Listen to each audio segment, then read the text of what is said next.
હવે થશે. ચિંતા સંતાન હંતારો યત્પાદાં વજરેણવઃ શિયાનાં ચાધિચાર્યાન પ્રણમામિ મુહુર્મુહુ. યદનુગ્રહતો જંતુ સર્વદુઃખાદિગો ભવેત તમહં સર્વદાં વંદે શ્રીમદ્વલ્લભનંદનમ. અજ્ઞાનમિરિતારસ્ય જ્ઞાનાંજનશલાકયઃ ચક્ષુરોન્મિલિतं येन તસ્मै શ્રીગુરવે નમઃ. ગુરુર્બ્રહ્મા ગુરુર્વિષ્ણુ ગુરુર્દેવો મહેશ્વરઃ ગુરુર્સાક્ષાत् પરબ્રહ્મ તસ્मै શ્રીગુરવે નમઃ. સચ્ચિદાનંદરૂપાય વિશ્વોત્પત્ત્યાદિહેતવે તાપત્રય વિનાશાય શ્રીકૃષ્ણાય વયં નમઃ.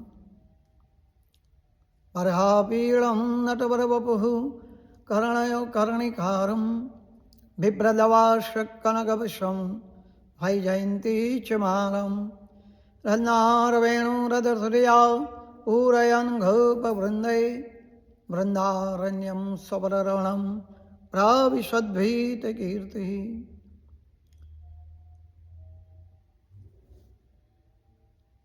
આજે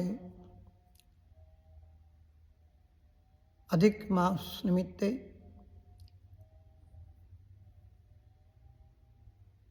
અધિક માસનું જે મહાત્મ્ય છે એના ત્રીજા અધ્યાયનું પઠન કરીશું.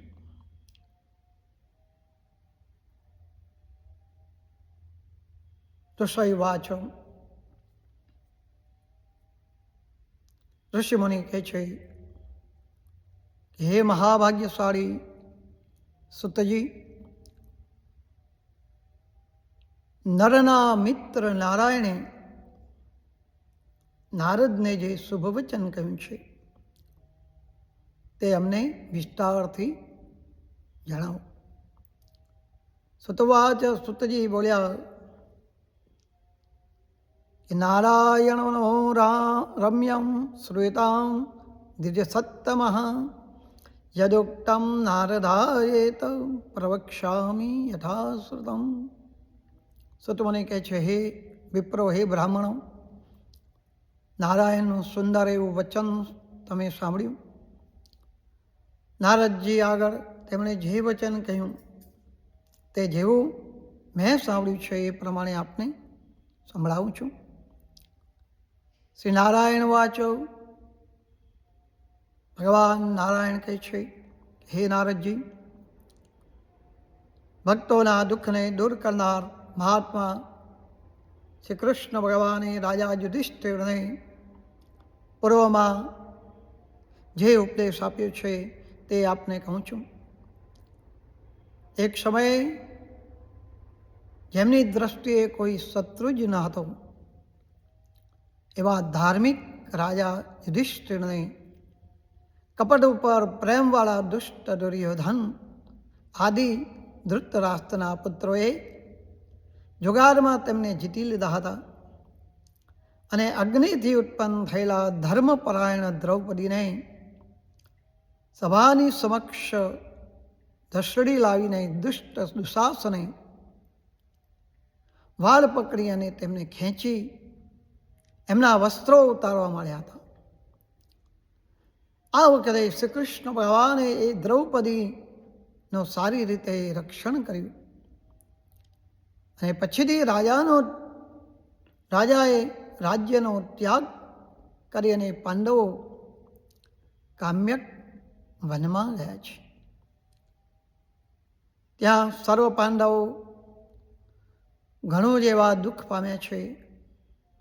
વનમાં ફળ ખાઈને રહેતા હતા અને જંગલી જાનવરો, હાથીઓ એમની પેઠી ચોપાસ મેલથી મલિન હોય જતા ધારી બન્યા હતા.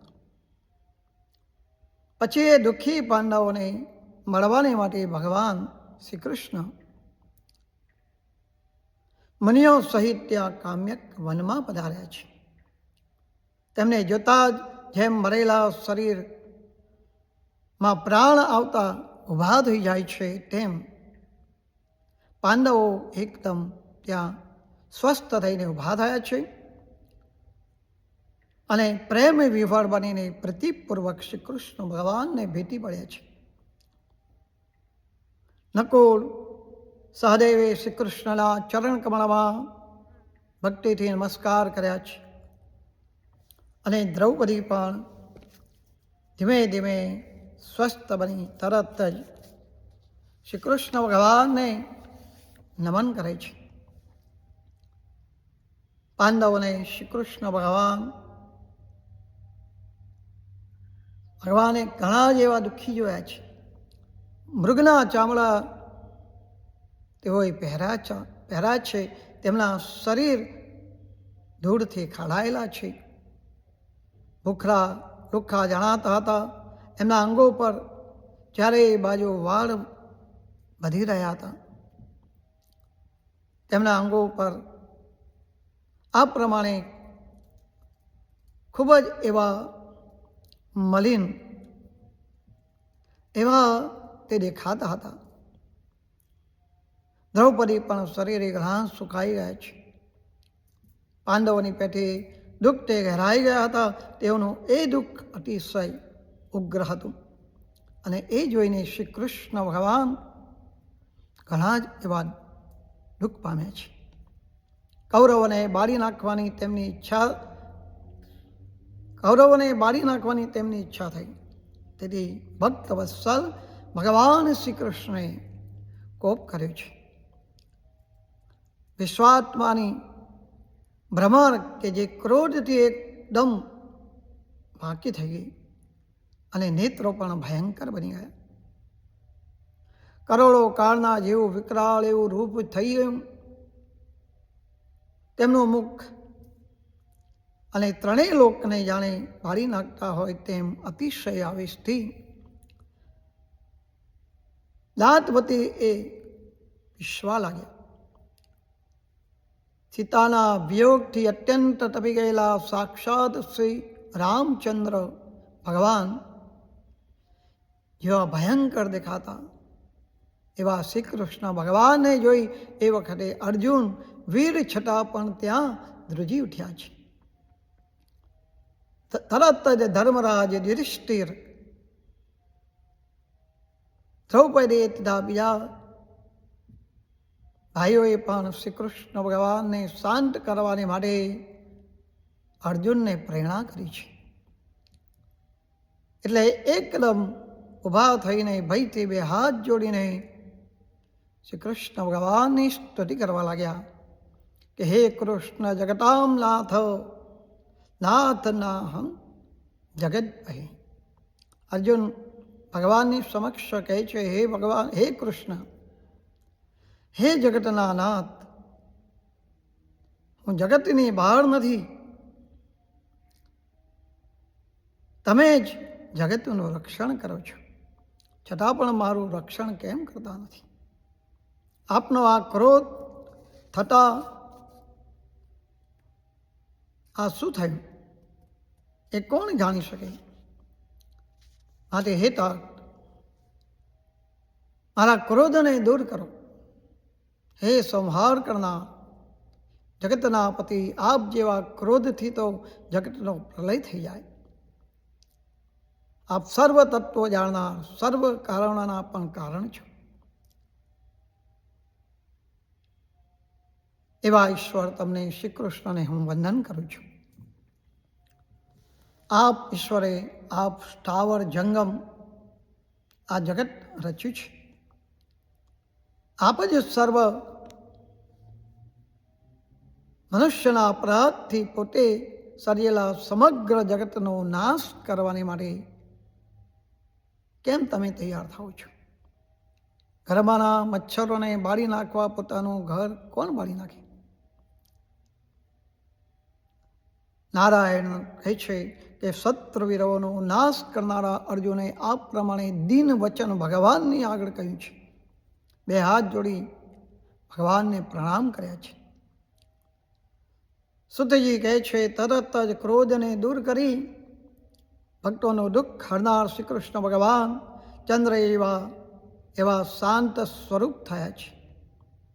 અને આ વખતે તેમને શાંત થયેલા જોઈ સર્વ પાંડવો પણ સ્વસ્થ થયા છે.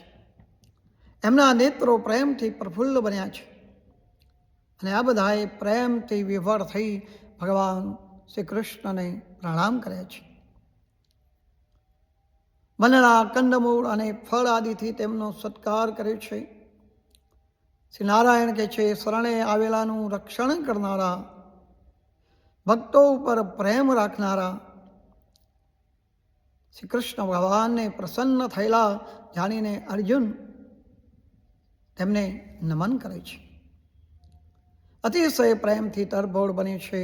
તેણે બે હાથ જોડીને વારંવાર નમસ્કાર કર્યા છે અને કહ્યું છે કે હે નારદ, તમે મને જે પ્રશ્ન કર્યો છે તે જ પ્રશ્ન શ્રી કૃષ્ણ ભગવાને તેમણે પૂછ્યો હતો. સત્વા ભય ભગવન અભ્યો મુહૂર્તમ મનસહરી. તે સાંભળીને ભગવાન શ્રી કૃષ્ણે બે ઘડી મનમાં વિચાર કર્યો અને પછી પોતાના એ મિત્ર વર્ગને તથા વ્રતધારી દ્રૌપદીને આશ્વાસન આપીને ભક્તાઓમાં શ્રેષ્ઠ એ ભગવાને પાંડવો આગળ હિત વચન કહ્યું છે. શ્રી કૃષ્ણ વાચ. હવે શ્રી કૃષ્ણ ભગવાન જે બોલ્યા છે કે હે મહાભાગ્યશાળી યુધિષ્ઠિર રાજા, હે અર્જુન, તમે મારું વચન સાંભળો. તમે આ પ્રશ્ન નવો જ કર્યો છે. આ ઉત્તર કહેવાની માટે હું ઉત્સાહી નથી. આ પ્રશ્ન આ લોકમાં અતિ ગુપ્ત છે. ઋષિઓ પણ એનો ઉત્તર કહી શકે એમ નથી. ત્યારે હે ઉત્તમ વ્રતવાળા, ચૈત્ર વગેરે જે મહિના લવ, પખવાડિયા, ઘડીઓ, પ્રહરો, રાત્રિ, ઋતુઓ, મુહૂર્તો, દક્ષિણાયન, ઉત્તરાયણ, વર્ષો, યુગો, પરાર્ધ એ સુધીના બીજા જે કાળ વિભાગો છે એ જ, તેમજ નદીઓ, સમુદ્રો, ધરા, કુવા, વાવ, તળાવ, ઝરણા, વેલા, ઔષધીય વૃક્ષો અને કઠણ છાલવાળા જે કોઈ ઝાડ છે, વનસ્પતિઓ છે, શહેરો છે, ગામડાઓ, પર્વતો, નગરો એ બધા જ મૂર્તિમાન હોય પોતાના ગુણોને લીધે પૂજાય છે. એમાં કોઈ પણ નવીન કે સ્વામી રહિત નથી. આ બધા જ જૂના અને સ્વામીવાળા છે. તેઓ પોતપોતાના અધિકારમાં રહીને પૂજાય છે, ફળદાયક થાય છે. તેમજ એ બધા પોતપોતાના સ્વામીના યોગના મહાત્મ્યથી સૌભાગ્યશાળી છે. હે પાંડવ અર્જુન, કોઈ એક સમયે અધિક માસની ઉત્પત્તિ થઈ. એ મહિનો સૂર્યના સંક્રમણ અથવા રાશિ પ્રવેશથી રહિત રહ્યો. તેથી એ અયોગ્ય ગણાયો અને એને મણમાસ કહેવાય છે. આમ સહાય વિનાના એ મહિનાને બધા લોકો નિંદનીય કહેવા લાગ્યા. એટલું જ નહીં, પણ એ મળરૂપ હોવાથી સ્પર્શ કરવાને પણ અયોગ્યતા ઠર્યું છે અને શુભ કર્મમાં નિંદનીય ગણાય છે. લોકો પાસેથી પોતાની નિંદા વિશેનું એ વચન સાંભળી એ મહિનો ઉદ્યોગ રહિત થયો છે, ઝંખવાનો પડી ગયો છે. આમ દુઃખી થયો અને તેનું મન અતિશય ખેદ પામ્યું. કેવળ ચિંતાગ્રસ્ત રહેવા લાગ્યું.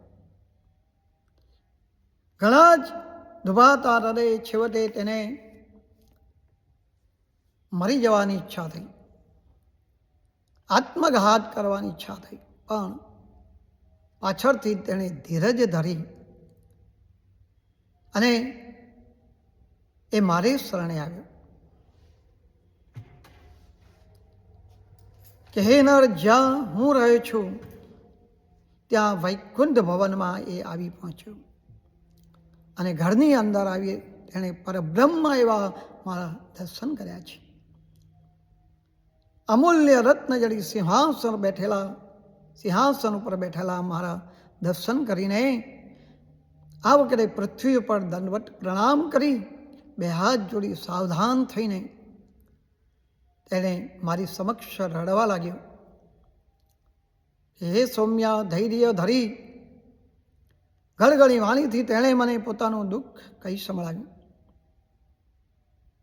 સુટ કહે છે કે તુટ્ટવામ બદરીનાથો વિરામ મહામનિ ચચ્છટ્વા પુનારેવ નારદો ભક્તવત્સલમ.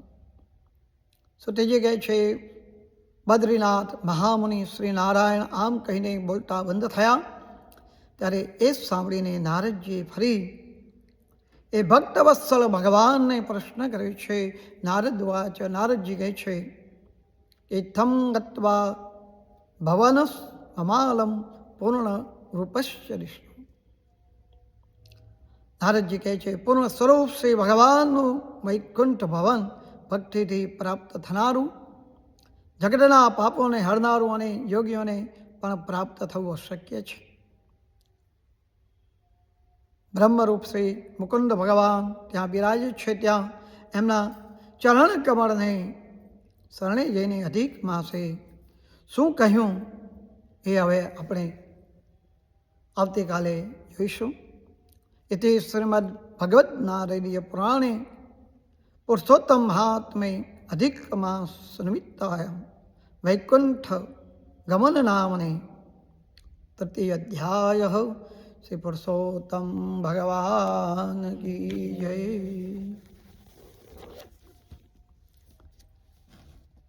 હવે આ પવિત્ર ઉત્તમ અધિક માસ ચાલી રહ્યો છે. ભાવિક ભક્તો ખૂબ જ શ્રદ્ધાથી આ વ્રત કરી રહ્યા છે. આપણે આ પુરુષોત્તમ ભગવાનની અમૃત ધારાનો હવે લાભ લઈશું. પુરુષોત્તમ પ્રભુ પધાર્યા છે. પવિત્ર પુરુષોત્તમ મહિનો આરંભ થઈ ગયો છે. ગામમાં ભક્તિભાવ ઉભરાયો છે. લોકો નદીએ સ્નાન કરવાને માટે જાય છે, કથા વાર્તા સાંભળે છે, કાંઠાગોળનું પૂજન કરે છે, દાન દક્ષિણાઓ આપીને પોતપોતાને ઘેર પાછા ફરે છે. ગામમાં એક ભોળી એવી ભરવાણ હતી. એ પણ દેખાદેખી નદીએ સ્નાન કરવા માટે જાય છે. એક તાણું કરે છે અને ઘર કામમાં તે લાગી જાય છે.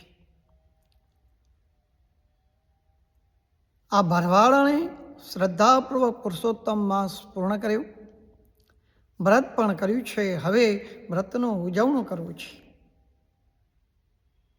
હવે વ્રતનું ઉજવણું કેવી રીતે કરવું જોઈએ? તેણે ગામમાં તપાસ કરી તો ભાવિકો બ્રાહ્મણને જમાડતા હતા, વસ્ત્રનું દાન કરતા હતા, સોના રૂપાના દાન કરતા હતા, પણ પોતે ગરીબ હતા એટલે મૂંઝવણમાં પડી ગયા છે. આખરે એક બ્રાહ્મણને જમાડવાનો એનો સંકલ્પ કર્યો. એક બ્રાહ્મણને ઘેર ગઈ છે અને હાથ જોડીને કહેવા લાગી કે હે ભૂદેવ, મારે આજે વ્રતનું ઉજવણું કરવું છે, તો મારે ઘેર તમે જમવા પધારો. બ્રાહ્મણે કહ્યું કે ચકાચક જો લાડુ મને જમવા મળે તો હું આવવા માટે તૈયાર છું. ભરવાડ બોલી, મહારાજ, લાડુ બનાવવાનું તો મારું ગજું નથી. મારે ત્યાં તો ઘેસ અને છાશનું સાદું ભોજન હોય, કારણ કે અમે ભરવાડ છીએ. બ્રાહ્મણે તરત જ ના પાડી. ભરવાડ નિરાશ થઈ ગઈ. બીજા બ્રાહ્મણને નોતરું આપવા ગઈ છે, પણ ઘેસ છાશનું ભોજન કોઈને ગમતું નથી. બધા જ બ્રાહ્મણો કહે છે કે આ પ્રમાણે જો લાડુ મળે તો અમે જમવા માટે આવીએ. એવું જાણી એ બ્રાહ્મણો પણ આ ભરવાડને નોતરાનો અસ્વીકાર કરે છે. ગામમાં કોઈ બ્રાહ્મણે હા ભણી નહીં, એટલે ભરવાડના મનમાં દુઃખી થતી અને પોતાને ઘેરે પાછી ફરતી હતી. ત્યાં એક બટુક બ્રાહ્મણ સામે તેમને મળ્યા છે. ભરવાડને તેમણે પૂછ્યું, મહારાજ, આજે મારે વ્રતનું ઉજાણું કરવું છે અને તેમાં એક ગુરુદેવને જમાડવાનો મારો સંકલ્પ છે, પણ દુઃખની વાત છે કે આ ગામમાં ઘણાય બ્રાહ્મણો છે, પણ બ્રાહ્મણ મારું નોતરું સ્વીકારતા નથી. આ બટુક બ્રાહ્મણ પૂર્ણ એવા પુરુષોત્તમ ભગવાન હતા. એ પરમ ભક્ત ભોળી ભરવાડની પાછળ પાછળ ચાલવા લાગ્યા અને કહ્યું કે હું તમારી ત્યાં જમવાને માટે આવું છું. તેઓ ભરવાડને કહેવા લાગ્યા કે ભાઈ, લાડવા જમવા મળતા હોય તો કોઈ ના પાડે. ભરવાડ કહે, વાત ખરી છે, મારે ત્યાં ઘેસ અને છાશનું ભોજન હોય એટલે બધા જમવા માટે આવવાની ના પાડે છે. આપ જો જમવા અમારે ઘેર પધારો તો મોટી કૃપા થશે. બટુક બ્રાહ્મણ ઘેસ ને છાશનું ભોજન લેવાનો સ્વીકાર કરે છે અને તે ભરવાડની સાથે તેના ઘરે ગયા છે. ભરવાડને રાંધવાની તૈયારી કરવા માંડી એટલે બટુક બ્રાહ્મણે કહ્યું, ભાઈ, અમો બ્રહ્મચારી બીજાના હાથની રસોઈ જમતા નથી, માટે અમને તમે સીધું આપો, મારી જાતે હું રસોઈ તૈયાર કરીશ. હું રાંધીને જમી લઈશ, જલ્દી સીધું આપો, મને બહુ જ ભૂખ લાગી છે. ભરવાડને બધી સામગ્રી બટુક બ્રાહ્મણને આગળ મૂકી છે. આ તો પુરુષોત્તમ ભગવાન હતા. તેમને તો ક્ષણવારમાં ભગવાનનું જે રાંધવાનું હતું તે ઘેસ અને છાશનું ભોજન ઉતાવળથી ઝટપટ બનાવી લીધું અને થોડી પ્રસાદી ભરવાડને આરોગવાને માટે આપી છે. થોડી વારે બટુક બ્રાહ્મણ જમવા માટે ઉઠ્યા છે અને ભરવાડને કહેવા લાગ્યા, ભાઈ, તમે થોડે આ હું જમી લઉં એટલે મને થોડી સુધી મૂકવાને માટે આવજો. ભરવાડ તેની સાથે બટુક બ્રાહ્મણ જમ્યા પછી તેમની સાથે ચાલવા લાગ્યા. એમાં થોડુંક ચાલ્યા હશે ત્યાં રસ્તામાં એક ઝાડ આવ્યું. આ ઝાડ તે આંબળાનું ઝાડ હતું અને એની ઉપર પુષ્કળ એવા આંબળા લાગેલા હતા. બટુક બ્રાહ્મણ તો આંબળા તોડવાને માટે સડસડાટ એ ઝાડ ઉપર ચડી ગયા અને એક પછી એક ડાળી હલાવવા માંડી એટલે આંબળા તપોટપ નીચે પડવા લાગ્યા. પછી બટુક જે આંબળા ખાતા ઉતર્યા અને બોલ્યા કે ભાઈ, આ બધાય આંબળા તમારા કપડામાં બાંધી અને ઘેર લઈ જાઓ અને એ તમને ખૂબ જ કામ આવશે. હવે હું મારા રસ્તે પડી જાઉં છું. ભરવાડ મનમાં વિચાર કરે છે, આટલા બધા આંબળાનું હું શું કરીશ? એક બે બહુ છે. તેમ છતાંય તેણે વિચાર કર્યો કે બ્રાહ્મણે કહ્યું છે તો ચાલ કપડામાં હું લઈને ઘરે જાઉં. આટલું કહેતા જ પુરુષોત્તમ ભગવાન ત્યાંથી અંતર્ધ્યાન થઈ ગયા. ભરવાડ આંખો ચોડી જોવા લાગી, બટો એટલે વારમાં ક્યાં ગયા? પણ પ્રભુની લીલાનો કોઈ પાર પામી શક્યું નથી. એ તો આંબળાની ઘાસડી માથે ચડાવી અને ઘેર ગઈ છે. જમવા માટે ઘેસ અને છાશ ખાવા જાય છે તો ઢાંકેલા વાસણમાં વિવિધ જાતના પકવાન પડેલા જોઈએ છે. એવામાં એની નજર આંબળાની ઘાસડી ઉપર પડી. એમાં કંઈક ઝગમગાટ થવા લાગ્યો. એટલે તેણે જઈને ઘાસડી ખોલી છે તો એમાં આંબળા નહીં પણ હીરા મોતી દેખાયા. આ બધો ચમત્કાર ભગવાનનો જોઈને ભરવાડ સમજી કે મુજ રાખને ઘેર પુરુષોત્તમ ભગવાન પધારે છે, પણ હું ભોળી તેમને ઓળખી ન શકી. પસ્તાવો કરવા લાગી છે. આ તો મેં પ્રભુ દર્શનનો લાવો ગુમાવ્યો છે.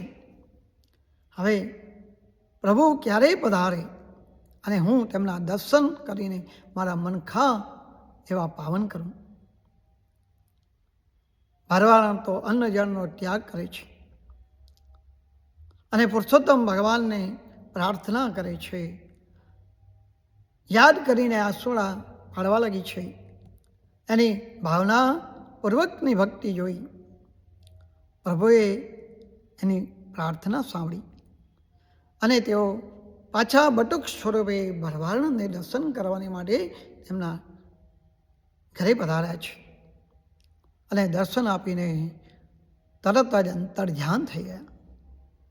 ભગવાન ભૂખ્યા ભાવના ન માગે મિષ્ટ પકવાન, શ્રદ્ધાથી જે કોઈ ભજે તેને દર્શન દે છે ભગવાન. આમ શ્રદ્ધાપૂર્વકના વ્રતથી ભોળી ભરવાડના જે મનોકામના હતી એની બધી પૂર્ણ થઈ છે. તેણે ઘેર પુરુષોત્તમ પ્રભુએ પધારીને દર્શન આપ્યા છે કે હે પુરુષોત્તમ ભગવાન, તમે જેવા ભોળી ભરવાડને ફળ્યા છો એવા શ્રદ્ધાપૂર્વક તમારું વ્રત કરનારને ફળજો. અમૃત ધારા પૂર્ણ થઈ. હવે આપ સર્વને વિનંતી કે જે કંઈ આ વ્રતમાં નિયમો અને વ્રતમાં જે કંઈ ઉપવાસ વ્રત કરવાના છે એ સમય અનુસાર કરવા અને તેથી અનેક એવા કર્મથી ન મળે એવા ફળ મળે છે. બોલો શ્રી પુરુષોત્તમ ભગવાન કી જય. કૃષ્ણ ગોવિંદ ગોવિંદ ગોપાલ, કૃષ્ણ ગોવિંદ ગોવિંદ ગોપાલ, ભજ મુરલી મનોહર નંદલાલ, ભજ મુરલી મનોહર નંદલાલ, કૃષ્ણ ગોવિંદ ગોવિંદ ગોપાલ, કૃષ્ણ ગોવિંદ ગોવિંદ ગોપાલ, ભજ મુરલી મનોહર નંદલાલ, ભજ મુરલી મનોહર નંદલાલ, કૃષ્ણ ગોવિંદ ગોવિંદ ગોપાલ, કૃષ્ણ ગોવિંદ ગોવિંદ ગોપાલ. બોલો શ્રી કૃષ્ણ કનૈયા લાલ કી જય. પુરુષોત્તમ ભગવાન કી જય. ગિરિરાજ ધરણ કી જય. યમુને મહારાણી કી જય. ઓમ નમઃ પાર્વતી પતય. હર હર મહાદેવ હર. સર્વ વૈષ્ણવને મારા જય શ્રી કૃષ્ણ. આવતીકાલે આપણે પાછા આ સમયે મળીશું.